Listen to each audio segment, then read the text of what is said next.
Hello everyone, my name is Protesilaos, also known as Prot. In this video I will talk to you about the tension between democracy as a system of collective decision making and the nation state as a form of legal institutional arrangements that depend on and promote a modicum of homogeneity among the subjects of government. I have prepared for you a presentation today where I will elaborate on concepts such as the spurious theology that underpins the concept of national sovereignty, the presence and functioning of the demi-state, transnationalism and its impact on technocratic forms of governance, and more. The notes of this presentation will be available on my website. If you are watching this on the video hosting platform, I will provide a direct link to them in the description, and the link is already here, but it will also be available in the description, so you can just copy it from there. So let's start with our presentation. You can see the contents of my talk today. Let's begin with the basics of the nation state. So what is the nation state?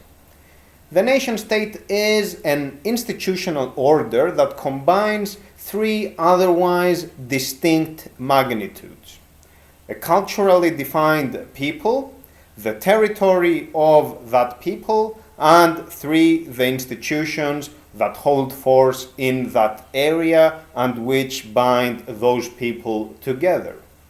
Unlike other forms of state, say a city-state or an empire, the nation-state is predicated on the notion that there exists a common thread running through the aforementioned magnitudes, a thread which can be conceived and reified as the will or the character of a singular entity, the nation. This entity is supposed to have an intergenerational reach. It is not merely the totality of people who are alive in the given country. And this pertains to the cultural dimension of the people, which itself developed organically through an extended period of time. Culture is, of course, a product of history. This intertemporality between generations applies to everyday political affairs, to the point where it is considered a given. For example, treaties that were ratified by previous generations continue to be legally binding, while legislation that could have been promulgated centuries ago remains the law of the land. We further understand the substantiation of this entity in terms like the national interest, which is supposed to derive from this common thread that unites the three magnitudes of the people, the territory, and the state. It is reasoned as the discernible constant, the simile in multis, that is claimed to be indicative of the nation as such. The nation-state is therefore the identification of a state apparatus, else a mechanism for the exercise of legitimate force, with this supra-personal and effectively eternal entity that is called the nation. And so, when we refer to the national will or the national interest, we are in effect thinking in terms of those policies or stratagems that are put forward by the state qua legally personified nation. The state as an agent of political initiative whose temporal reach is itself intergenerational. Nation-statism and sovereignty. So now, what is sovereignty? Sovereignty is the term we use to describe supreme political authority. It is the power that overrides all others within a given institutional order. It can also be explained as the quality or set of connatural qualities we identify by seeking answers to two intimately linked questions. Who governs in this legal institutional order, and where is the locus of power therein, in the legal institutional order? Sovereignty can, in principle, exist independently of the nation state, though in the modern world it is largely identified with it. We will discuss some exceptions later into the presentation. Who governs and where the power resides within the confines of the nation state is almost always with the central government, and thus with a small group of people.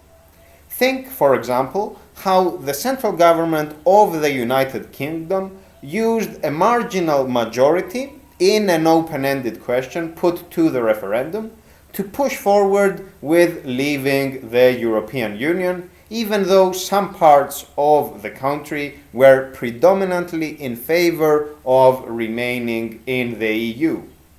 This is a case of knowing who governs and where is the locus of power. You see it in practice. Same principle for all matters such as gaining accession to the EU or agreeing to the creation of a European level entity in the first place, and so on for every aspect of life. For the nation state, its claims on sovereignty spring from a normative proposition on its legitimation. It is the only entity that can express the will of the three magnitudes it combines and identifies with, namely the people, their homeland, and their institutions, and so its very presence endows it with legitimacy. Legitimacy here means the perception of justifiability in the use of force, which practically translates as the acts of the state being justified by the mere fact that it exists. And by use of force, we mean compulsion, not outright violence, though the state does have that option as well. National sovereignty as secular theology.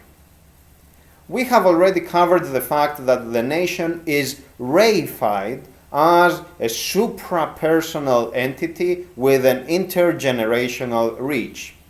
Now, what exactly that means remains a mystery, or rather, open to interpretation by those whom we identify as being in a position to exercise governance.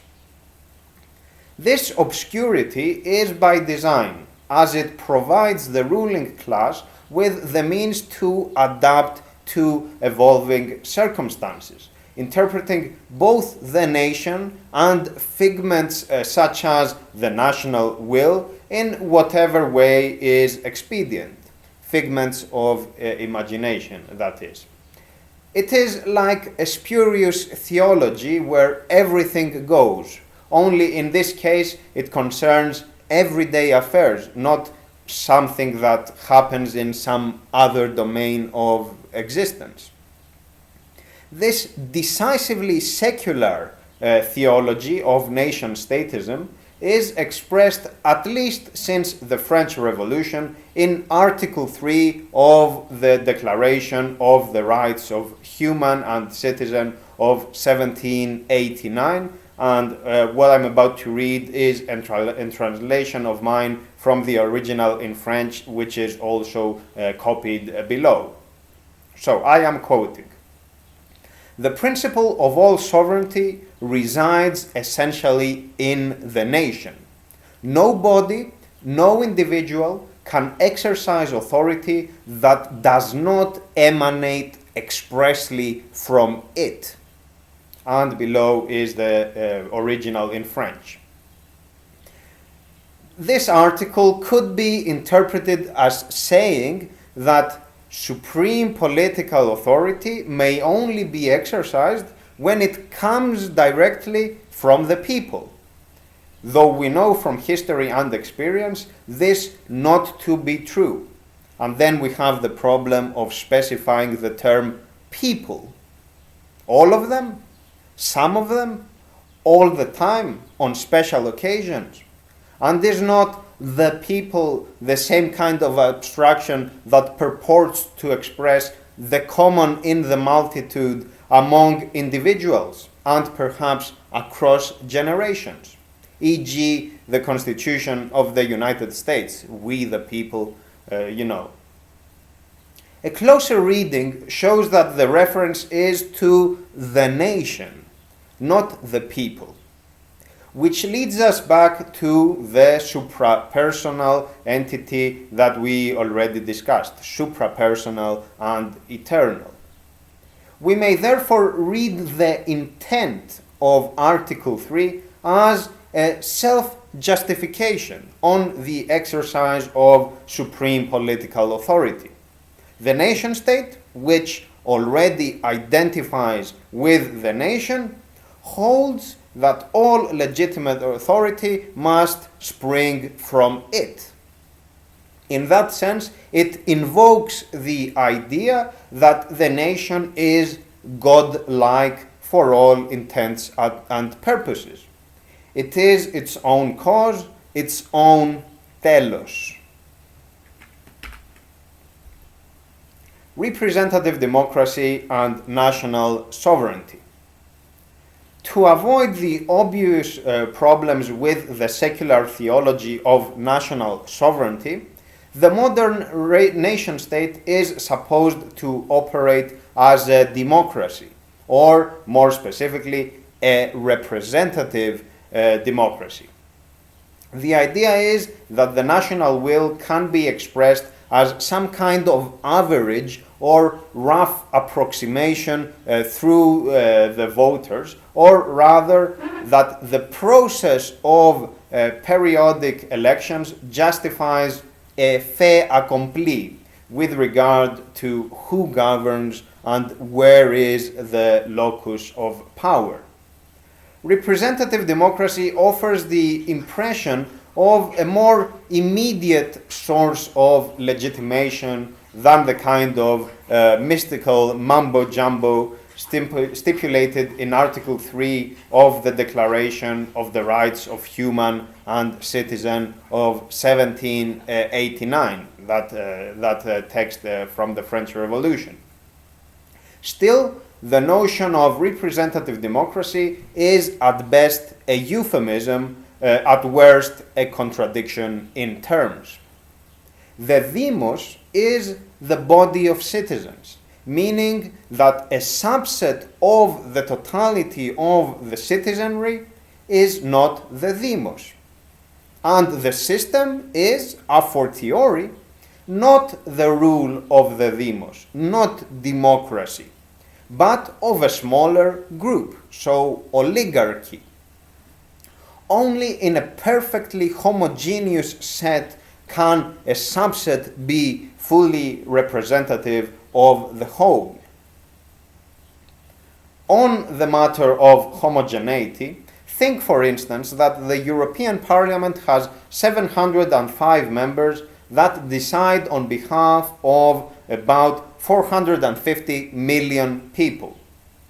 This breaks down on a per country basis, and there is a formula of digressive proportionality. The technicalities do not really matter. The ratios are still dubious, such as 91 members of the European Parliament representing more than 80 million Germans, or Malta with 6 members of the European Parliament for 500,000 people. So those are the extremes. How representative is that tiny sample in either case? And how representative is it across the full range of policies over an extended period of time? Furthermore, despite those problems, representation of any sizable and diverse group of people is highly unlikely to capture some uniform common will. Imagine putting 100 strangers in the same room who have not been indoctrinated to express a singular will or who do not come from a special interest group. Have them deliberate over every aspect of politics. Let them do it substantively, not just superficially, and let them cover everything: agriculture, tourism, the arts, technology, industrial policy, foreign affairs, gender relations, you name it, everything. The chances of finding a common will which can then be passed on to a single representative of this small group, 100 people, those chances are, dare I say, fairly slim, if not outright impossible. Now add to that the dimension of time. A representative typically gets to serve for a term that is 4 or 5 years long. Not only do those random strangers, those 100 people in our thought experiment, need to agree on everything today, they are also supposed to remain in agreement for the duration of the representative's term, despite evolving circumstances that can affect each of them differently. Moreover, they must commit to such a deal in advance, ahead of time. So they must commit saying that for the next 5 years, I agree with everything on those 100 people, with those 100 people. The problem grows exponentially the further away power is from quotidian life. So when you get to 1,000 people and then 1 million and so on, it doesn't scale well. Representation does not scale well. But however you go about it, representative democracy in terms of the nation state is an oligarchy. Relatively few people in power, by definition. Representative democracy and individual policies. Not only are citizens supposed to express an immutable collective will, they are also assumed to have provided their consent to decisions that do not even accept their input or in any meaningful sense. They do not accept any kind of input from the bottom. For example, the operations of the monetary function, the monetary branch of the state, performed by an institutionally independent central bank. Central banks manipulate the macroeconomics of their area of authority by influencing the nominal growth rate in GDP, which translates practically to the inflation rate, and so in essence central banks target the inflation rate. They do so in accordance with their mandate or within their remit. The mandate of the European Central Bank is enshrined in the European treaties and pertains to so-called price stability. This is a nebulous concept that can mean just about everything and which is further complicated by the ECB's own definition of an inflation in the common basket of goods. There is a special index for that, but basically the common basket of goods, that is this inflation rate, below but close to 2% over the medium term. Below but close, how close exactly? And how many days, months, years stand for the medium term, and so on. We have more uncertainty here. In other words, what is the objective criterion? How can we use this definition, we the people? How can we use this to hold you accountable? Was the demos asked explicitly about this open-ended power? No. Is the demos being consulted on what the effective interpretation is? What should currently mean price stability? No. The specific measures? No.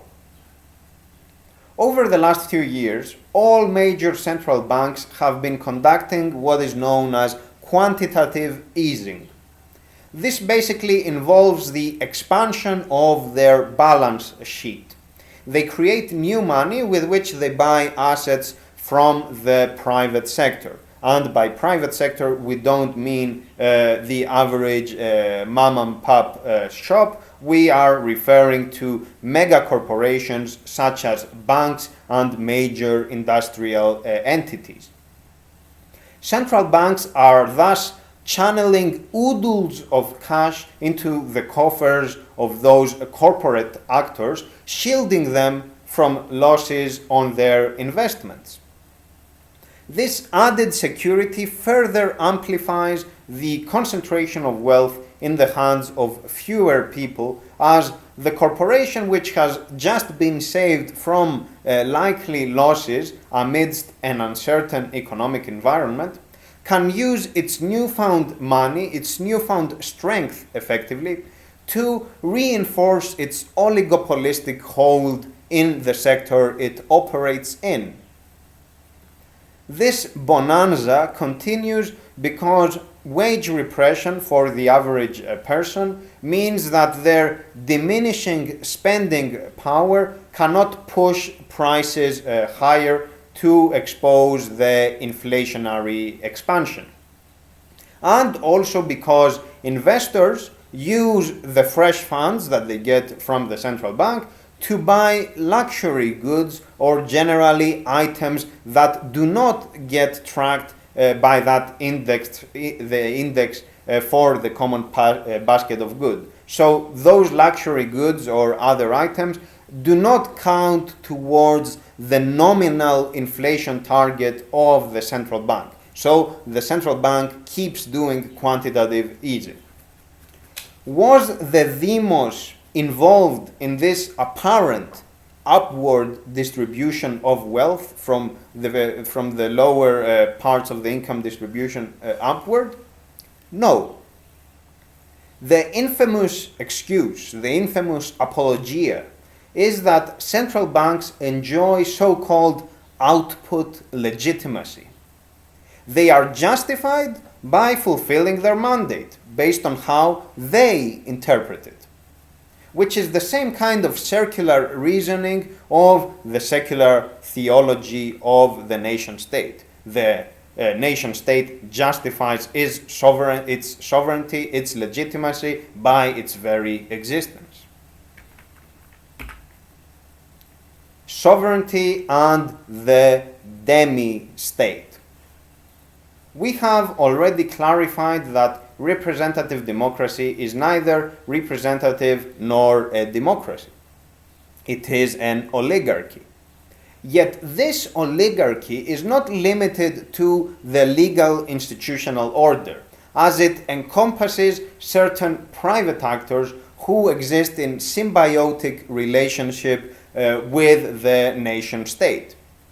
Banks are again a part of this, as we just explained with the cycle between the central bank and the private sector, and how the interplay between the two reinforces both of them, each in pursuit of their own ends.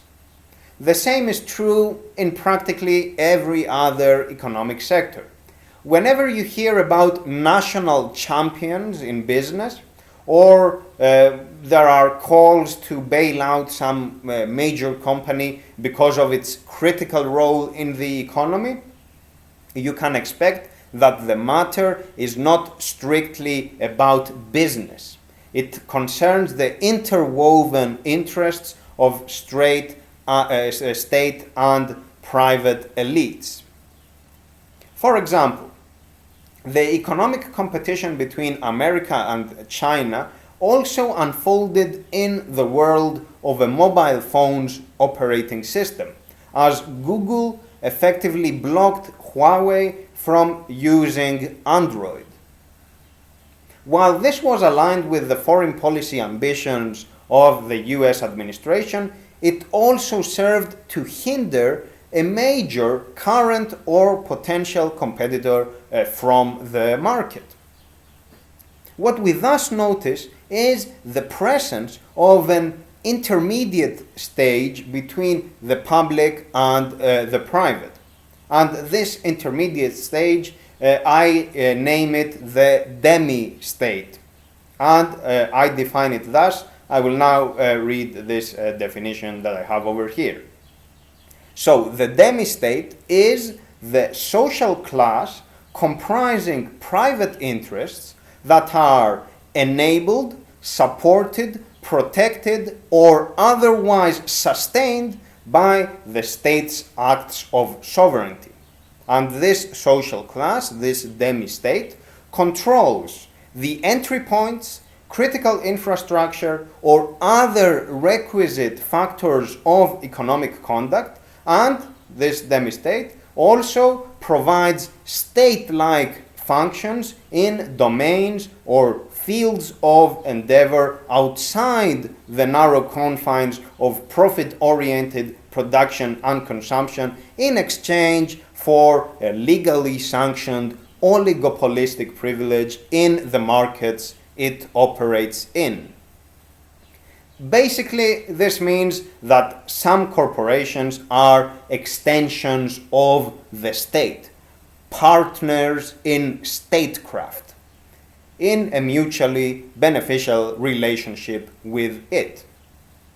And all this is wrapped in the narrative of national sovereignty and its claims on legitimacy. The demi-state and elections. Let's return back to the point of representation and consider both day-to-day politics and election cycles. For a new political initiative outside the establishment to gain popularity, it has to reach out to people. And this has to happen within the boundaries of a nation state, and usually that means to rely on telecommunication media because the nation state is fairly vast, so it cannot be face-to-face with every citizen. The first problem is that the new political initiative that wants to enact thoroughgoing reform, so these are outsiders, this initiative has no funding.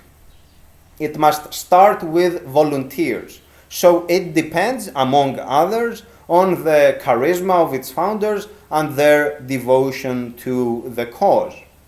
To secure more funds, such as through donations, it needs more members, so it has to find a platform to reliably connect with an audience. Platforms like so-called social media are controlled by the world's corporate elite in the tech sector. Same for the infrastructure of computing technology that underpins those media's activities. A new political initiative is thus effectively exposed from day one to the whims, the secretive algorithmic machinations, or generally the vicissitudes in the maintenance of those proprietary walled gardens.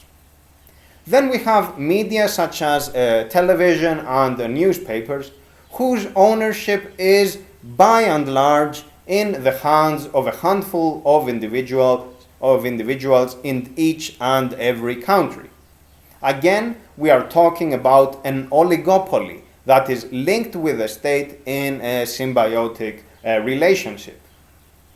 Think, for example, how much power rests in the hands of Rupert Murdoch, the Axel Springer Group, Silvio Berlusconi, and so on. There are lots of cases like this in practically every country.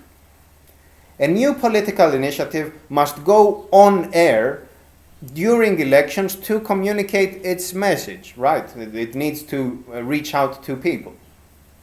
If it says something that runs contrary to the vested interests, then it will either see no prime time or will get a tiny fraction of it, while exposure will be placed on those individuals or those issues, those political parties, whatever, that are suitable to the media proprietor's agenda. To top it off, the incumbent forces will use the results of the elections to claim that the people were given the chance and decided not to support this newfound movement. The assumption is that there was a fair competition, kind of like a marathon run where we all start from the same line and we all finish in the same line. Even though the odds are stacked in favor of incumbent forces, from the distribution of resources to their reach through the media. Elections are not a level playing field. The fact that they take place does not, in and of itself, mean that we have democracy or that the oligarchy which is in place is representative in any meaningful sense. More so when we factor in electoral systems such as district representation as opposed to proportional representation, or how a government can have an effectively tiny percentage of the total valid votes, of the total votes rather, and yet still form a majority. Faces will change during elections, between elections, but the structure remains constant. Platform marks and the free market.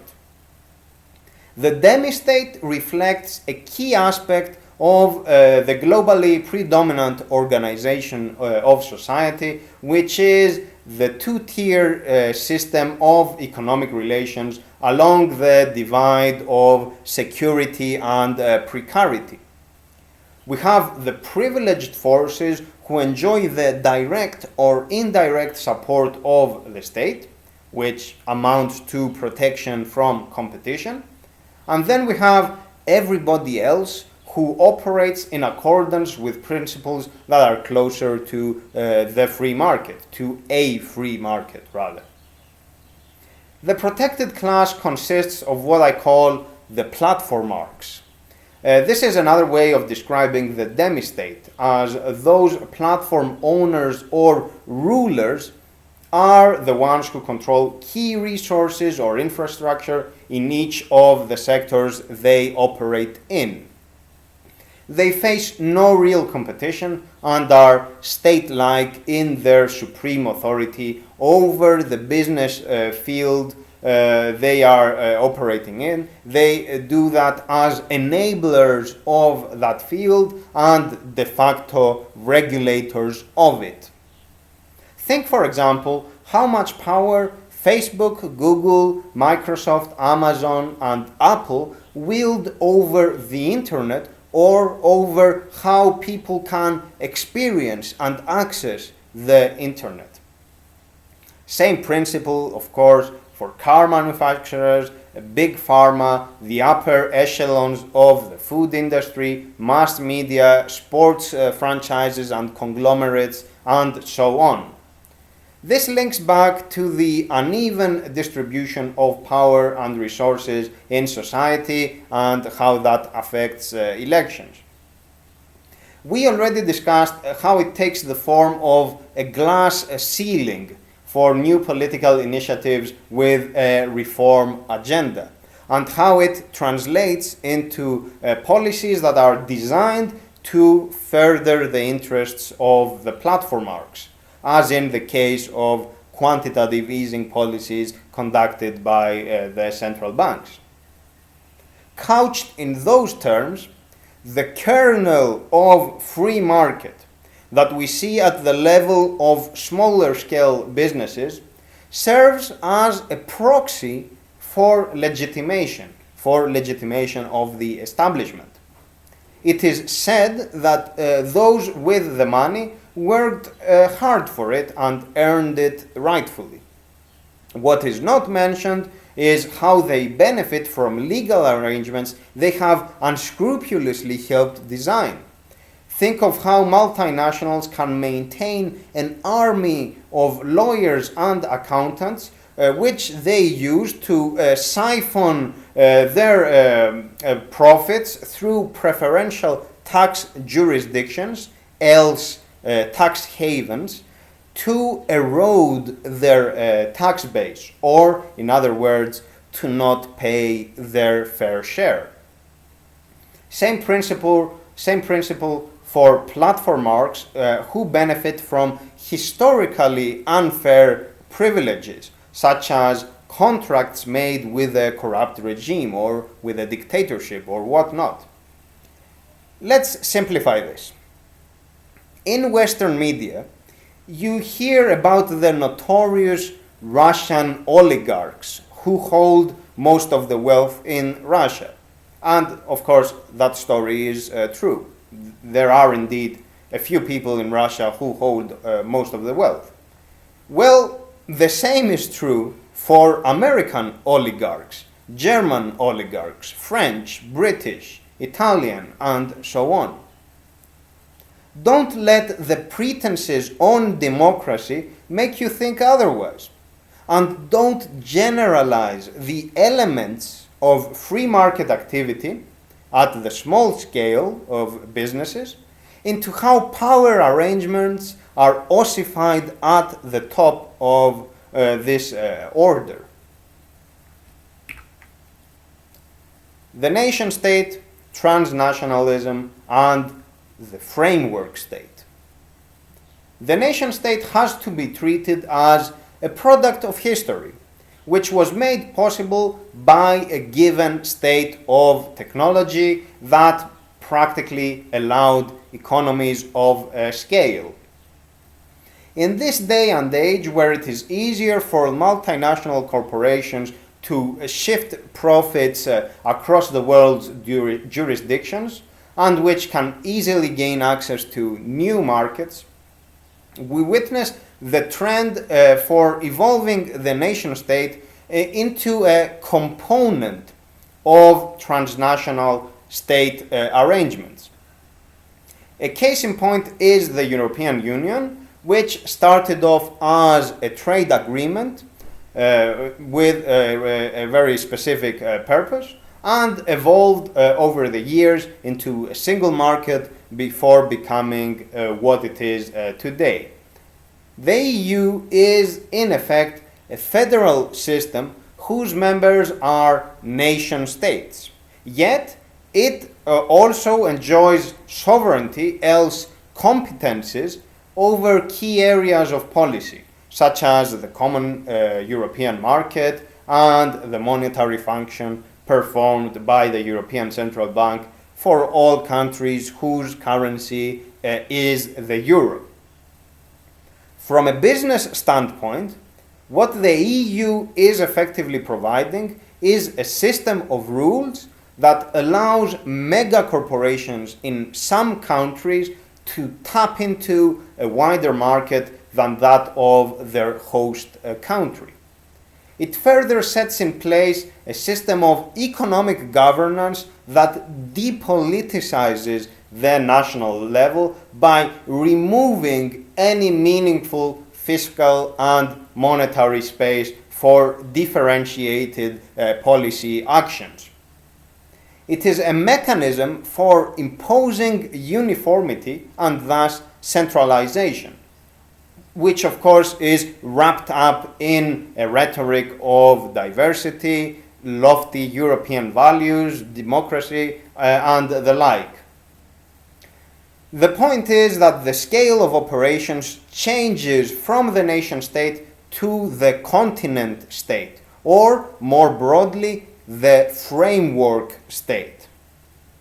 The simile in multis is no longer defined in national terms, but as a narrative of geography or a sphere of influence within a politically delineated space. And those, of course, because they are politically defined, change depending on the circumstances.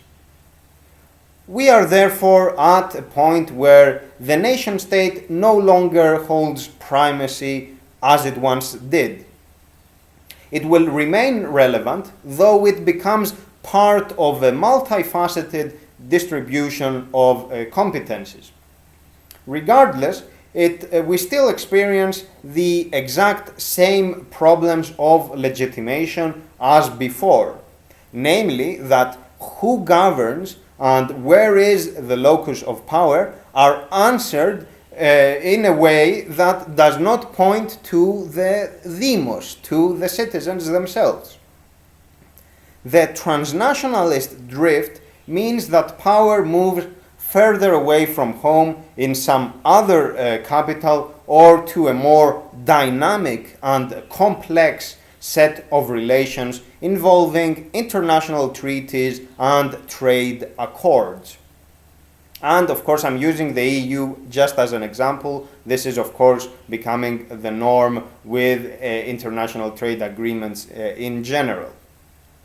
Regardless, there is no inherent conflict or incompatibility between the nation state and whatever framework state it is integrated with, because the latter effectively piggybacks on the legitimacy that the former has established for itself. So, for example, in the case of the EU, every member state claims to be promoting its own self-interest, its own national interest, and so the EU is the fruit of that, the product of that. So the EU benefits because everyone is supposedly justifying their own, by their own legitimation. And the same for all framework states. Next topic here, democracy and the mismatch of sovereignty. What the shift towards transnationalism reminds us is the fundamental problem with the claims on sovereignty made by nation states that purport to be democratic. And that is the mismatch between the two magnitudes of sovereign authority, which I define as popular sovereignty and state sovereignty. In a democracy, we have the demos in charge of its own affairs. This necessarily means that the scale of operations is small, as in an ancient city-state like Athens. In such a case, we have the citizens participating directly in quotidian, in everyday affairs. The formation, enactment, or refashioning of institutions comes directly from the citizens. It frames their decisions, yet remains open to be redefined by them. This is a case of autonomy, else rule by self. And here self means the collective self of the demos.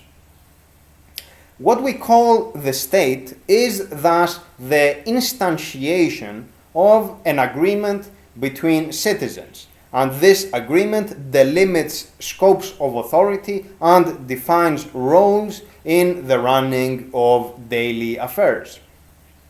The citizens create institutions with which they regulate their collective life. Those institutions are, in turn, open to revaluation by the citizens. So there exists a virtuous cycle of legitimation and accountability between the creation or reform of institutions and their workings. In a democracy, sovereignty is this virtuous cycle of legitimation and accountability. When that cycle turns vicious, when either of the two analytical constructs gains more power over the other, we notice a drift away from democracy. If popular sovereignty runs unchecked, then we have the rule of the mob, which in Greek the word for it is ochlocracy, and this is used in English as well, even though it is not so common. So the rule of the mob. If, on the other hand, state sovereignty becomes practically unaccountable, the system turns into an oligarchy of some sort or an outright tyranny. Representative democracy in a nation-state is an oligarchy because state sovereignty is effectively self-justified, while participation exists in name only. So we only have representation, which is, again, inadequate. Making the scale of operations even larger lets the tensions grow to the point where citizens are effectively alienated from the institutions that determine their life. And this is a case of heteronomy, so the opposite of autonomy, else ruled by an other, which compounds the actual unaccountability of the institutional order. Let's move on. Gigantism and democracy are irreconcilable. This brings us to the realization that we cannot escape the realities of locality. The greater the scale of operations, the more distant it becomes from life in human communities.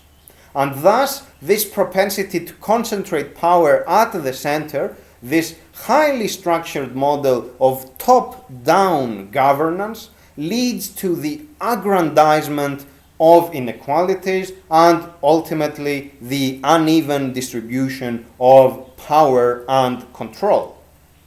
I call this phenomenon gigantism, and it describes a hierarchy that develops a sense of self and an instinct of self-preservation and proliferation of the hierarchical model. We see this unfolding at the state level, of course, as I just said, but also at the transnational level, but we also see it in the workplace, so not just in the political domain. So democracy is considered the norm in the modern era. You know all those claims that this is the age of democracy and so on. Yet, and despite the flaws of the existing systems, there is a large part of every adult's life that likely involves some hierarchical form of rule, and that is at their workplace, where people spend a large part of their time. There is no democracy as an intersubjective experience that occurs on a daily basis. Workers do not get to decide for their workplace. Instead, they are abstracted away as human resources, or an input, a resource that is evaluated in terms of human capital. Those generalizations are akin to how the people can express through some representative qua medium the national interest. The set of policies, the national interest is the set of policies that some bureaucracy which operates aloof from the fray spins a narrative about. The financial crisis of 2008 and the current pandemic have made the case for gigantism ever more unappealing. The more it grows, the more distant it gets from the demos, or rather, it makes the concept of a demos largely irrelevant. Instead, it engenders a type of oligarchy whose claims on legitimacy are less about the will of the people or the nation and more about the insight of the experts. Technocracy is the new normal, except those supposedly non-political, those apolitical experts are ideologues in their own right, and their appeal to science is largely detached from the rigors of genuine science, which involves remaining dubitative and inquisitive about one's own findings. Imposing a supposedly objective expertise as an edict is contrary to the scientific ethos of skepticism.